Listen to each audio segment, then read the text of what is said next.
Good morning, everyone. I am glad to share my reflection on Mark chapter 1, verses 40 to 45. In the story, a man with leprosy comes to Jesus, kneels, and says, "If you choose, you can make me clean." And Jesus does something more than speak healing. More than granting a wish, he reaches out his hand and touches him. We often rush to the miracle, the deceased living the leper, his body being restored. But before any healing happens, there is the hand of Christ crossing a boundary. Before any change in the skin, there is a radical act of nearness. And that nearness is political. That nearness, my friends, is theological. In the world of Jesus, to touch a person with leprosy was to risk contamination, exclusion, and ritual impurity. It was to break social codes designed to protect the clean at the expense of the excluded. Anyone who touched this man would share his stigma. Anyone who touched this man would be marked as someone who refuses the distance imposed by society. And Jesus, God made human, chooses not distance, but presence. I often wonder if that is why the man kneels and asks, "If you are willing, Jesus, if you choose." Because he has lived long enough to know that people choose distance more often than they choose touch. People choose fear more often than compassion. People choose rules more often than relationship. He's not only asking for healing, the leper is asking whether Jesus will cross the boundary with him. And Jesus says yes with his body before he says yes with his words.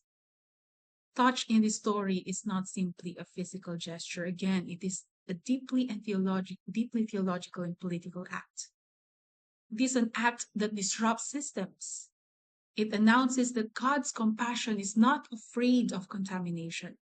It declares that divine love refuses the categories that isolate, silence, and shame. For many of our siblings living with HIV, the experience of stigma is not far from the story. The world still imposes distance on bodies it calls dangerous. There are still people whose first reaction is fear, not solidarity. There are still communities where a diagnosis becomes a boundary line that others refuse to cross. But the gospel today speaks a different word. Christ crosses every line we draw around the human body. The nearness of Christ, my friends, in this text is not abstract. It is not spiritualized. It is not a distant compassion hovering somewhere above human pain. It is God choosing to be human enough to touch what others avoid, human enough to risk proximity that others consider improper, human enough to say without speaking, "Your body, our bodies are not a threat to him. Your body is not a problem to solve.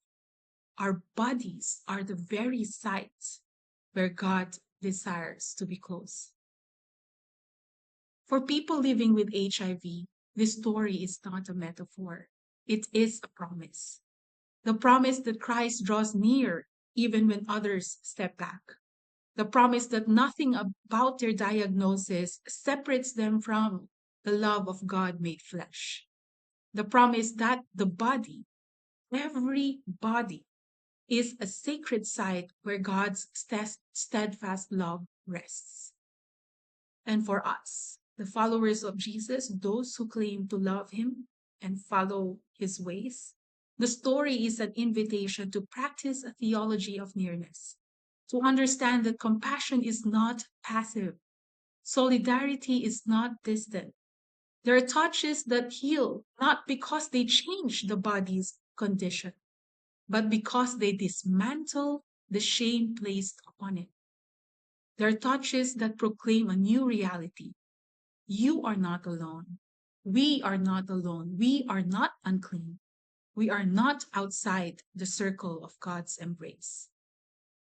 Jesus healed the man and asked him not to speak of the miracle, but the miracle speaks on its own. Every act of touch that crosses boundaries becomes a testimony. Every gesture that collapses the distance between us and them becomes gospel. It is my prayer then, my friends, that may we be people who touch with courage. May we be communities where bodies are not feared but held. May we mirror the Christ who draws near again and again until every person, especially those living with HIV, knows that God has chosen to be close. Amen.